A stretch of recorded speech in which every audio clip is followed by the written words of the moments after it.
Hello बच्चों, स्वागत है आप सभी का फिर से रितेश रेगुलर राइज मैथमेटिक्स में। तो जैसा कि हम लोगों ने अभी जस्ट पिछला एक टॉपिक वीडियो बनाया हुआ था जिसका नाम है लोकस। आप लोगों ने उस लोकस को देखा भी होगा, समझा भी होगा, मजा भी आया होगा।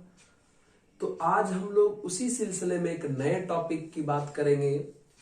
कोऑर्डिनेट ज्योमेट्री से ही रिलेटेड टॉपिक है और उस टॉपिक का नाम है कोनिक सेक्शन। क्या नाम है? कोनिक सेक्शन, जिसमें हम लोग parabola, hyperbola, ellipse, rectangular hyperbola, pair of straight line, ये सारी बातें हम लोग उसमें पढ़ते हैं। ठीक है, तो आज हम लोग इस वीडियो में कोनिक सेक्शन का बेसिक पढ़ेंगे कि कोनिक सेक्शन क्या है, उनका इक्वेशन कैसे फाइंड करते हैं, और बाकी जितने भी पाराबोला हैं, हाइपरबोला है, इलिप्स हैं, इन सब का इक्वेशन किन किन बातों पर डिपेंड करता है, इन चीजों को हम लोग बात करेंगे। तो चलिए शुरू हो जाते हैं। हम पता है रितेश रेगुलर राइज मैथमेटिक्स में शुरू करते हैं आपको एक नया सा और बहुत ही खूबसूरत, बहुत ही मजेदार सा टॉपिक, और उस टॉपिक का नाम है कोनिक सेक्शन। क्या नाम है? Conic section. बहुत ही खूबसूरत सा टॉपिक है कोनिक सेक्शन, बहुत ही आसान भी है। तो हम लोग इसी टॉपिक पर आज बात करेंगे, इनके सारी बेसिक आइडियाज आज जानेंगे। ठीक है, तो चलिए शुरू करते हैं हम लोग कोनिक सेक्शन के बारे में। तो कोनिक सेक्शन को समझने के लिए पिछला वीडियो में लोकस बताए थे। लोकस क्या होता है? तो अगर हम आपको थोड़ा सा अगर रिमाइंड करवा दें कि लोकस क्या है, तो आपको पता होगा लोकस, जैसे कि अगर मुझे किसी ने ऑर्डर दिया कि आप इस पाथ पर चलो, तो मैं उस ऑर्डर को फॉलो करके जिस पाथ पे चलूं वो पाथ लोकस कहलाएगा। ठीक है, ऐसी ही बातें हम आपको समझाए थे। तो क्वेश्चन जो है पॉइंट को ऑर्डर देता है और पॉइंट अपने अनुसार पाथ क्रिएट करता है, और जो पाथ बनता है उसी को हम लोग लोकस कहते हैं। ठीक है, तो चलिए शुरू करते हैं हम लोग कोनिक सेक्शन क्या होता है।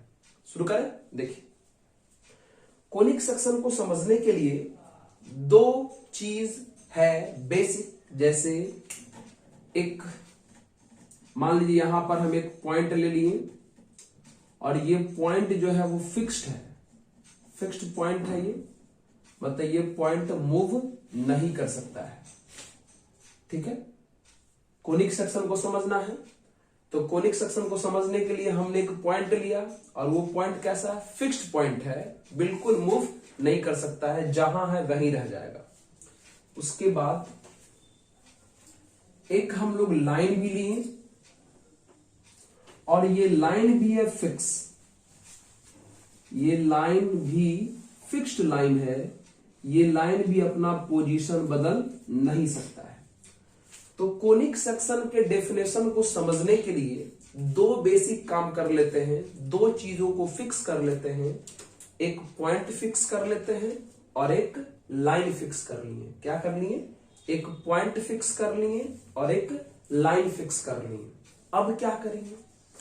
अब एक नया चीज लाते हैं, एक और पॉइंट, एक और पॉइंट लाएं। मान लीजिए उस पॉइंट का हमने नाम दे दिया P, और ये पॉइंट जो है मूविंग है, मतलब ये पॉइंट मूविंग पॉइंट है, मतलब ये पॉइंट मूव कर सकता है। ठीक है, मतलब एक पॉइंट लिए थे जो फिक्स है, एक लाइन लिए थे जो फिक्स है, लेकिन ये एक ऐसा पॉइंट है जो मूव कर सकता है, मूव करेगा। और इसको मूव कौन करवाएगा? क्वेश्चन मूव करवाएगा, क्योंकि जब तक ये मूव नहीं करेगा तब तक कोई पाथ क्रिएट नहीं होगा, और तब तक पाथ क्रिएट नहीं होगा तब तक लोकस का कॉन्सेप्ट नहीं आएगा, और लोकस का कॉन्सेप्ट नहीं आएगा तो कोनिक सेक्शन तो बात ही नहीं कर सकते, है ना। इसलिए हमने इस पॉइंट को मूविंग पॉइंट बोला। मतलब यही पॉइंट जो है लोकस बनाएगा, उसी लोकस को हम लोग कोनिक सेक्शन कहेंगे। तो चलिए देखते हैं ये मूविंग पॉइंट चलेगा भाई कैसे। हमको तो पता है कि मूविंग पॉइंट चलेगा, लेकिन चलेगा कैसे, इस पे बात करेंगे। तो चलिए एक काम करते हैं, इस फिक्स्ड पॉइंट का भी कुछ नाम दे देते हैं। चलिए इस फिक्स्ड पॉइंट का नाम दे दिए एस। ठीक है, अब देखिए कंडीशन क्या है। कंडीशन है कि हमने मतलब क्वेश्चन ने कहा इस पॉइंट से कि आप मूव करना स्टार्ट कर दो। क्वेश्चन ने इस पॉइंट से कहा कि आप मूव करना स्टार्ट कर दो, लेकिन ध्यान रहे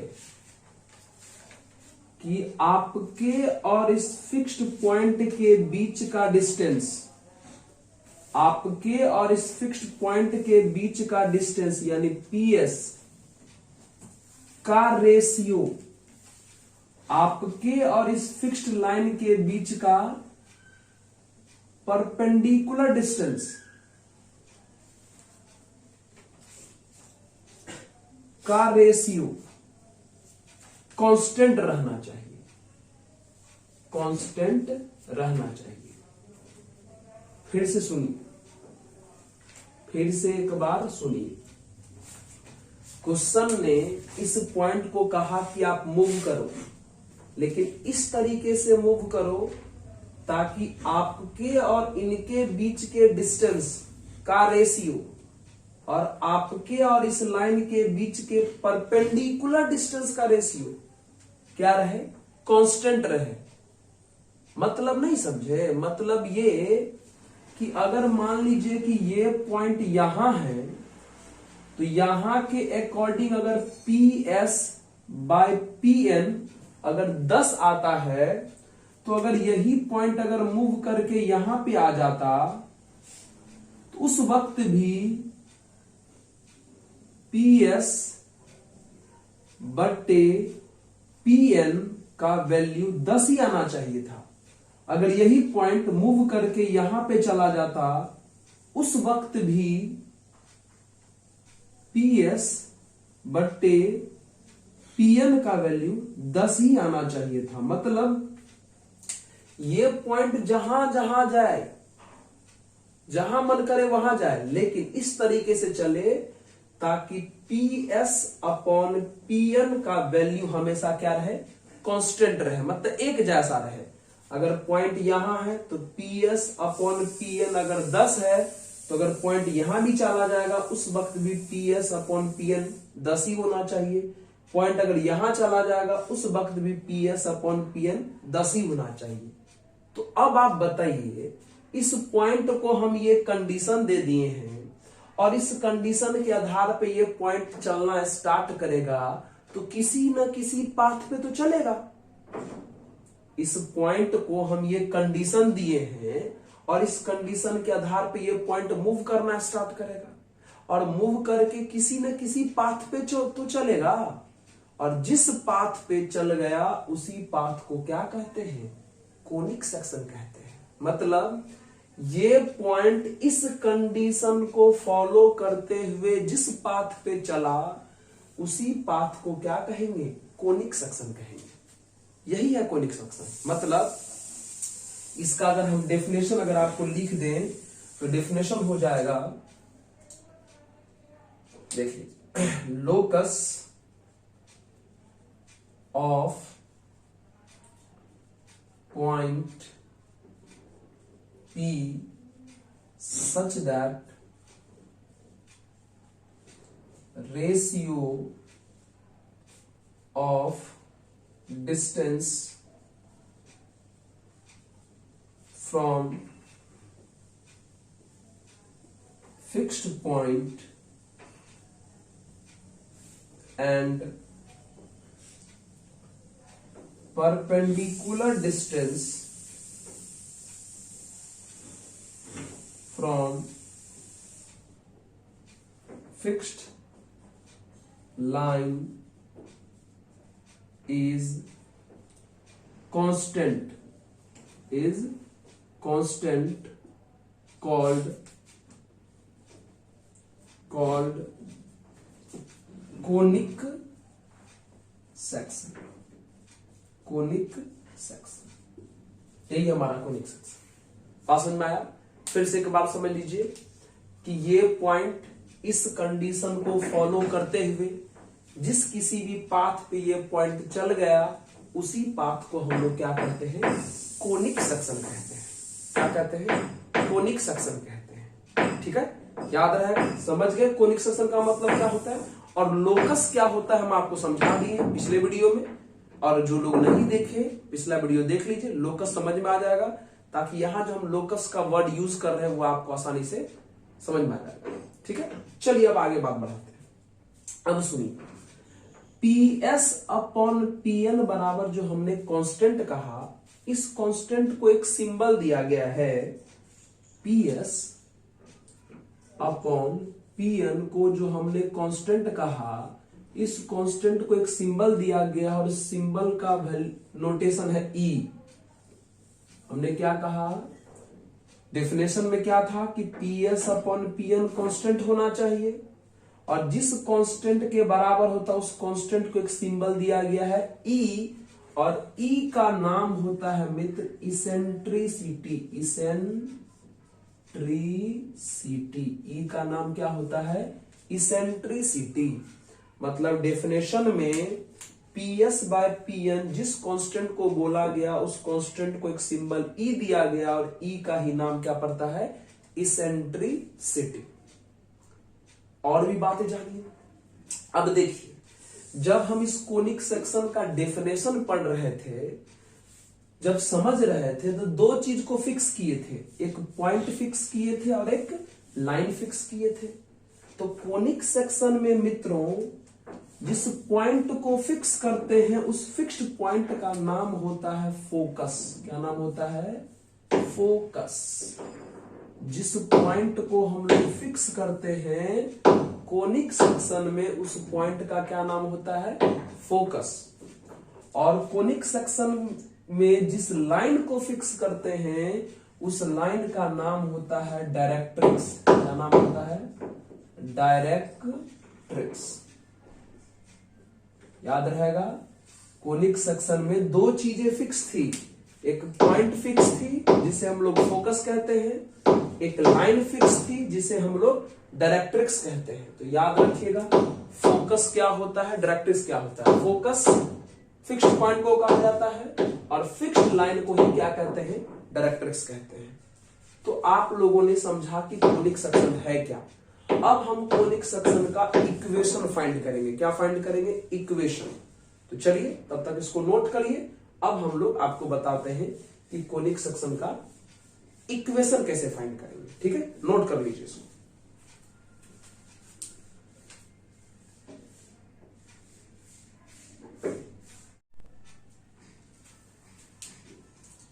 चलिए बच्चों, तो अब हम लोग कोनिक सेक्शन का डेफिनेशन तो पढ़ लिए, अब हम लोग कोनिक सेक्शन का इक्वेशन जानते हैं।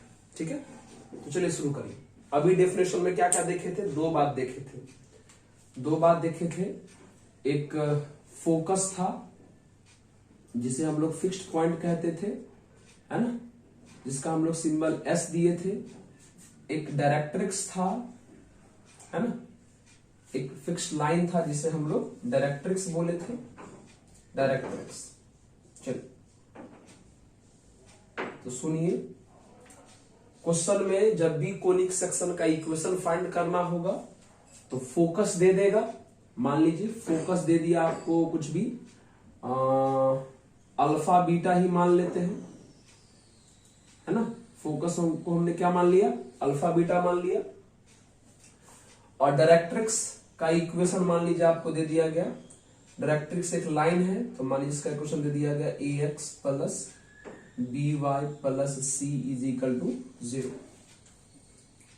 ठीक है, तो जब भी आपको कोनिक सेक्शन का इक्वेशन फाइंड करना होगा तो फोकस मालूम रहेगा, डायरेक्ट्रिक्स मालूम रहेगा, अब तब कहेगा निकालने के लिए।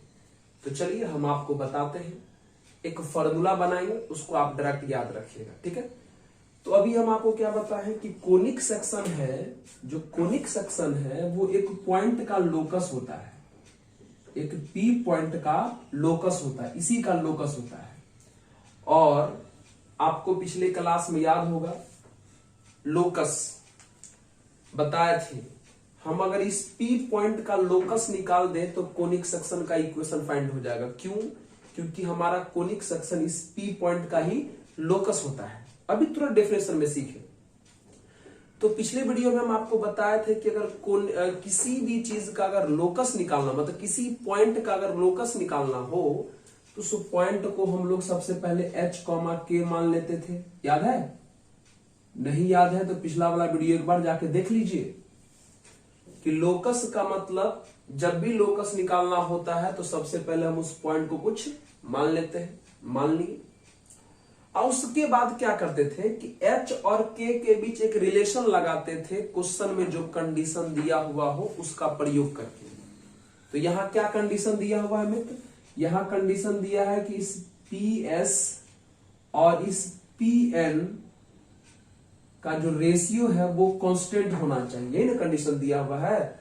मतलब यहां फिलहाल कंडीशन दिया है कि PS अपॉन PN बराबर कांस्टेंट, और उस कांस्टेंट को हम लोग क्या माने थे? अभी E माने थे। क्या माने थे? E। फिर सुन लीजिए, हम इस P पॉइंट का लोकस निकालेंगे और इस P पॉइंट का जो लोकस होगा वही हमारा कोनिक सेक्शन का इक्वेशन होगा। और लोकस निकालने के लिए हम लोग पॉइंट को h, k मानते हैं, पिछला वाला वीडियो में बताए थे। फिर उसके बाद बोले थे लोकस निकालने के लिए कि h और k के बीच रिलेशन लाएंगे क्वेश्चन में कंडीशन का यूज करके। तो यहां कंडीशन क्या था? कंडीशन था कि PS अपॉन PN बराबर कांस्टेंट होना चाहिए, और उस कांस्टेंट को हमने क्या कहा? E मतलब इसेंट्रिसिटी। अब इसी का प्रयोग करिए, h और k में एक रिलेशन बन जाएगा, है ना? चलिए बनाइए, तो कर दीजिए। अगर यहां से अगर आप बाय क्रॉस मल्टीप्लाई करते हैं तो PS इज इक्वल टू हो जाएगा E इंटू PN। चलिए निकालिए, कौन है यहां पर? PS। तो PS कैसे निकलेगा?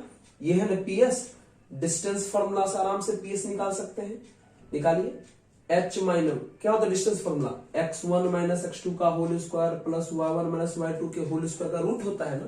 तो लगाइए डिस्टेंस फॉर्मूला, तो PS डिस्टेंस फॉर्मूला से निकल जाएगा, तो h माइनस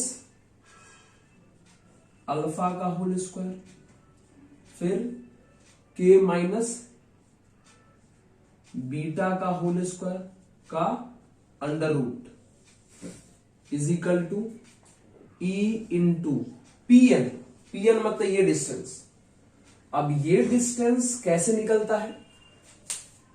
PN मतलब किसी भी पॉइंट से किसी लाइन पर जो परपेंडिकुलर खींचते हैं तो वो डिस्टेंस कैसे निकलता है। ये स्ट्रेट लाइन का टॉपिक है, ठीक है। देखिए कैसे निकलता है, थोड़ा हम यहां समझा दे रहे हैं, है ना। यहां देखिए, मान लीजिए कि ये कोई लाइन है, इसका इक्वेशन आपको दे दिया गया है ax plus by plus c is equal to 0। और यहां पर मान लीजिए एक पॉइंट है P h, k, और ये डिस्टेंस आपको निकालना है परपेंडिकुलर डिस्टेंस, मान लीजिए PL। तो सुनिए क्या फॉर्मूला है, जब भी किसी लाइन से किसी पॉइंट पर अगर परपेंडिकुलर खींचेंगे तो वो परपेंडिकुलर डिस्टेंस कैसे फाइंड किया जाता है वो हम आपको समझा रहे हैं। तो तरीका क्या है मित्रों, जब भी किसी पॉइंट से किसी लाइन पर अगर आप परपेंडिकुलर खींचते हैं, अब वो डिस्टेंस फाइंड करना हो तो बड़ा आसान है। आप इस पॉइंट को इसमें रख दीजिए। तो पॉइंट को इसमें कैसे रखिएगा? x के जगह पर x वाला रखिएगा और y के जगह पे y वाला रखिएगा। मतलब x के जगह पे x कोऑर्डिनेट और y के जगह पे y कोऑर्डिनेट तो रख दीजिए। तो यहां रखिएगा तो कितना हो जाएगा बताइए? AH plus BK plus C का मॉड, और उसके बाद रूट अंडर भी करते हैं x के कोफिशिएंट का स्क्वायर प्लस y के कोफिशिएंट का स्क्वायर। यानी इस तरीके से हम लोग किसी भी पॉइंट से किसी लाइन पर खींचे गए परपेंडिकुलर का डिस्टेंस निकाल सकते हैं। अब इसी कॉन्सेप्ट का यहां भी प्रयोग हो रहा है।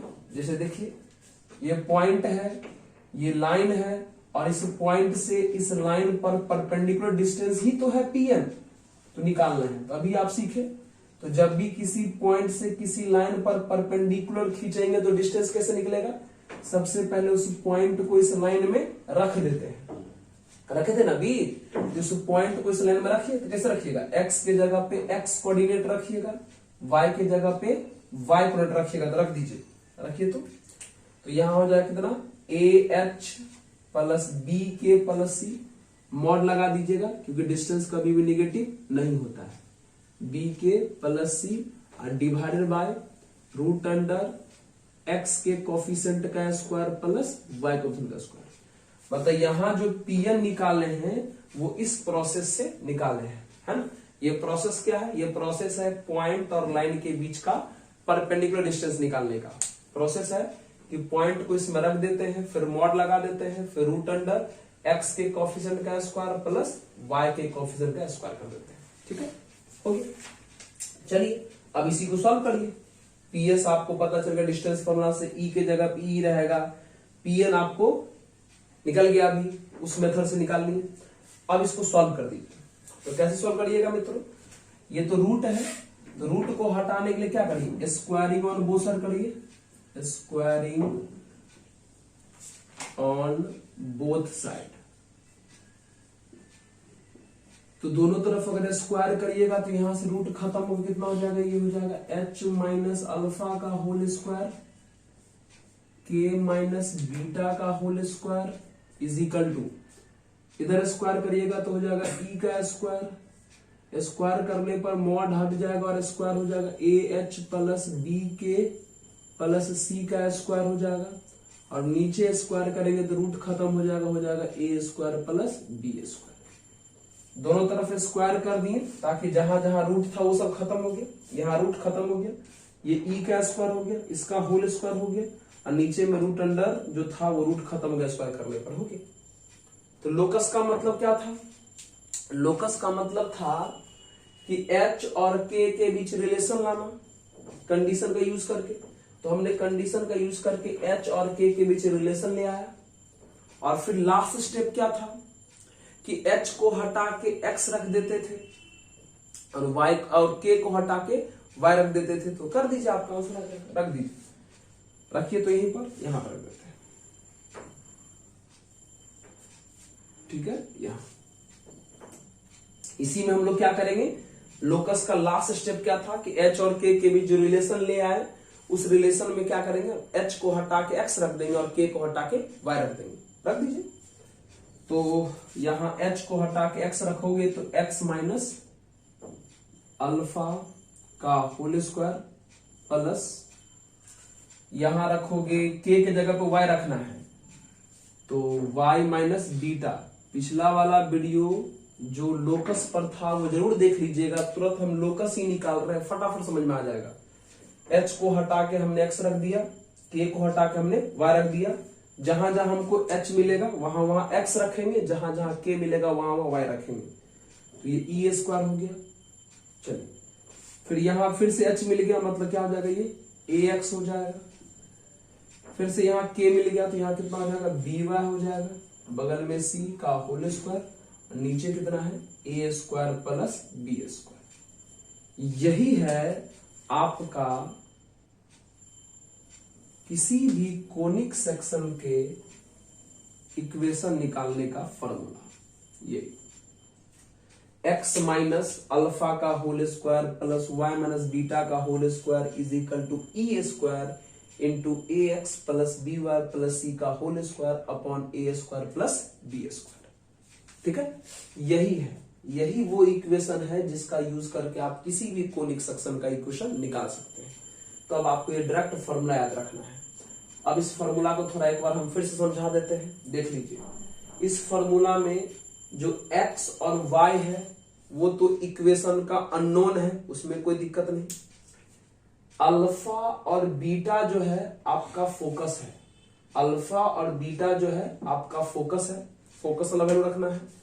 और यहां देख लीजिए a x plus b y plus c, a x plus b y plus c पूरा का पूरा डायरेक्ट्रिक्स है, पूरा का पूरा डायरेक्ट्रिक्स है। मतलब डायरेक्ट्रिक्स का जो इक्वेशन होगा वो हूबहू यहाँ पे लिख देना है, और उसी में x के कोफिशिएंट का स्क्वायर नीचे, y के कोफिशिएंट का स्क्वायर का नीचे, और ये e क्या है, इसेंट्रिसिटी है। तो आपको इसेंट्रिसिटी का वैल्यू भी क्वेश्चन में दिया रहेगा, फोकस दिया रहेगा, डायरेक्ट्रिक्स दिया रहेगा, इसेंट्रिसिटी का वैल्यू भी दे देगा। आप तब बोलेगा कोनिक सेक्शन का इक्वेशन फाइंड करिए, तो आप इस फॉर्मूला का यूज करके कोनिक सेक्शन का इक्वेशन फाइंड कर सकते हैं। बात समझ में आया? तो ये है कोनिक सेक्शन का इक्वेशन। फॉर्मूला आप याद कर लीजिए, देख लीजिए इसको, है ना। और ये इसी का यूज करके हम लोग अभी एक सवाल बनाएंगे, ठीक है। तो चलिए इसको नोट कर लीजिए आप लोग, कोई दिक्कत तो नहीं है ना। यहाँ डिस्टेंस निकालना, हम यहाँ पर पीएन कैसे निकाले हैं ये वाला, वो यहाँ पर थ्योरी थोड़ा समझा दी हम आपको, और उसका यूज करके निकालेंगे, ठीक है। इसको नोट कर लीजिए। चलिए अब आगे बढ़ते हैं, एक सवाल हम आपको करवाते हैं, नोट कर लीजिए।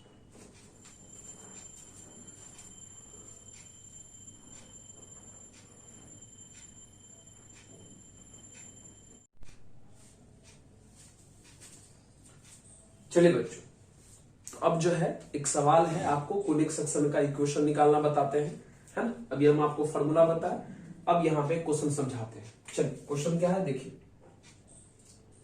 बहुत ही आसान सवाल है, आराम से आप बना सकते हैं, डायरेक्ट फॉर्मूला पर बेस्ड है सवाल। Find the equation of conic section such that with focus, find the equation of conic section with focus. Focus कितना दिया हुआ है? फोकस दे दिया आपको 0,-1, ठीक है। डायरेक्ट्रिक्स इज, और डायरेक्ट्रिक्स कितना दिया? डायरेक्ट्रिक्स दे दिया आपको 3x + 4y + 1 = 0। And eccentricity, eccentricity मतलब E का वैल्यू भी दे दिया आपको 2। फोकस पता है, डायरेक्ट्रिक्स पता है, इसेंट्रिसिटी पता है, तो कहता है कोनिक सेक्शन का इक्वेशन निकालिए। तो बताइए, अभी हम आपको फॉर्मूला बताएं, equation of conic section is, क्या फॉर्मूला बताएं? फॉर्मूला बताएं ना आपको अभी, x - अल्फा का स्क्वायर प्लस y - बीटा का स्क्वायर बराबर e² into ax plus by plus c का होल स्क्वायर, और नीचे में a² प्लस b²। इन्हें समझा है? अब इसी फॉर्मूला में सबका मतलब ही समझा दिए, कौन क्या है पुट कर दीजिए। चलिए पुट करिए, x और y तो हमारा अननोन है, चलिए, लेकिन ये अल्फा और बीटा क्या है समझा दी कि फोकस होता है। अल्फा बीटा क्या है? फोकस। यानी ये जो अल्फा बीटा है यही हमारा फोकस है, यही हमारा अल्फा और बीटा है, फोकस। थ्योरी में तो समझा है कि अल्फा बीटा हमारा कौन है? फोकस। तो बताइए अल्फा का वैल्यू कितना मिलेगा? 0, तो यहां रख देंगे तो 0 का स्क्वायर हो जाएगा।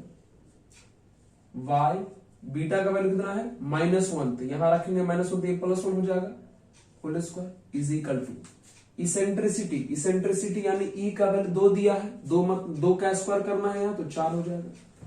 फिर देखिए ये समझा दिया आपको कि ये ax plus by plus c कौन होता है? डायरेक्ट्रिक्स होता है। ax plus by plus c कौन होता है? डायरेक्ट्रिक्स। और डायरेक्ट्रिक्स कितना दिया है? 3x प्लस 4y प्लस 1 का होल स्क्वायर और डिवाइडेड बाय, सिंपल, x के कोफिशिएंट का स्क्वायर y के कोफिशिएंट का स्क्वायर किया हुआ है, तो यहां भी x के कोफिशिएंट का स्क्वायर 9 और y के कोफिशिएंट का स्क्वायर 16। कुछ किए, सबका वैल्यू बारी बारी इस फॉर्मूला में पुट कर दिए। अल्फा बीटा फोकस होता है, फोकस पुट कर दिए। ax plus by plus c directrix होता है, डायरेक्ट्रिक्स पुट कर दिए।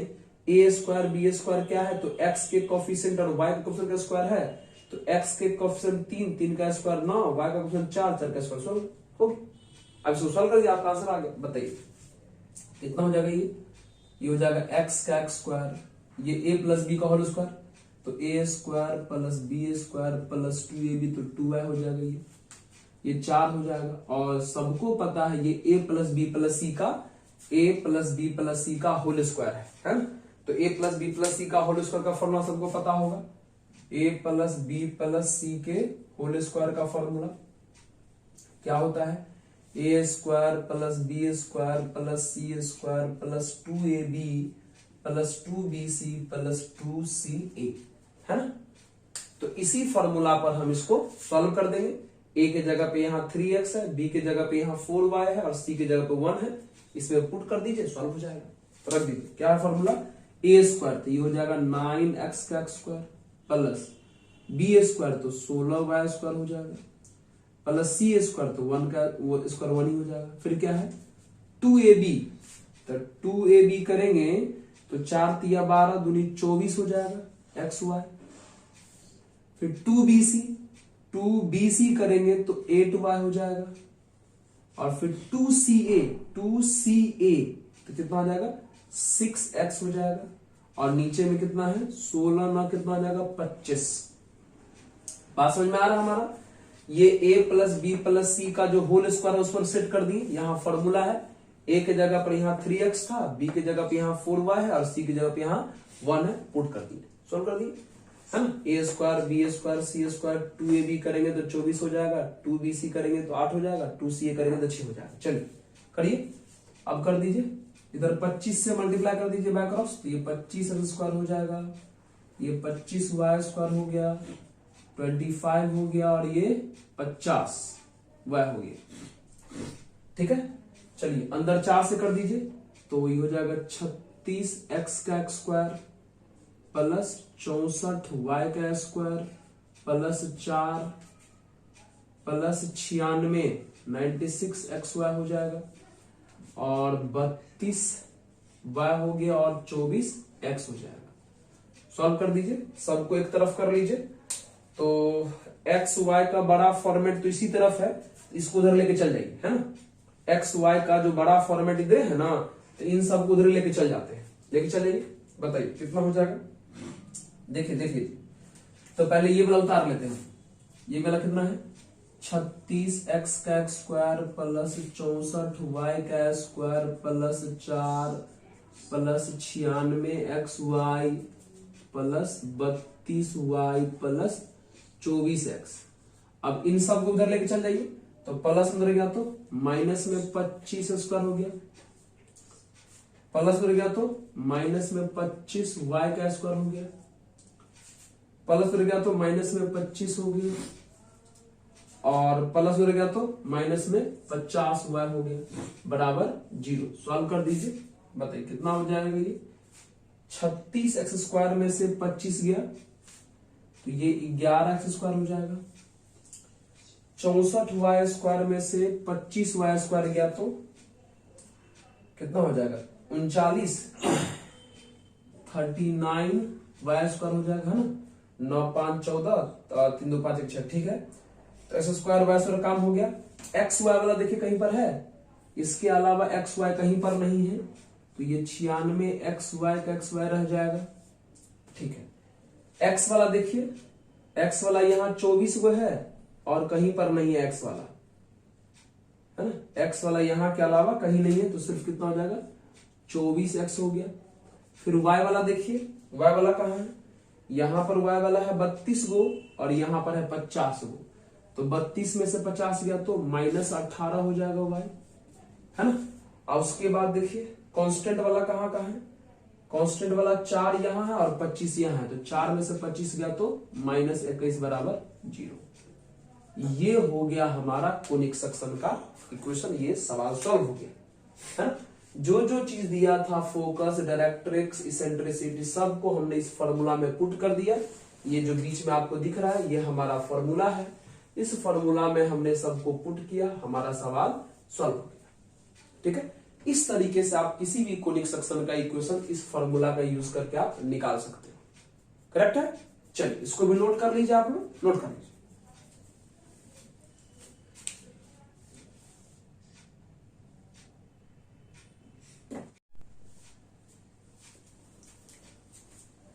तो चलिए मित्रों, फिर से हम लोग एक नया पोर्शन, अभी हम लोगों ने क्या सीखा, कोनिक सेक्शन होता क्या है, उनका इक्वेशन कैसे फाइंड करते हैं, और आज हम लोग अभी जो है एक नया बात सीखेंगे कि कौन से कोनिक सेक्शन के इसेंट्रिसिटी के वैल्यू क्या होते हैं, वो यहाँ पे लिखा हुआ है, ठीक है। मतलब इसेंट्रिसिटी अभी किए थे, इसेंट्रिसिटी क्या होता वो भी समझे थे।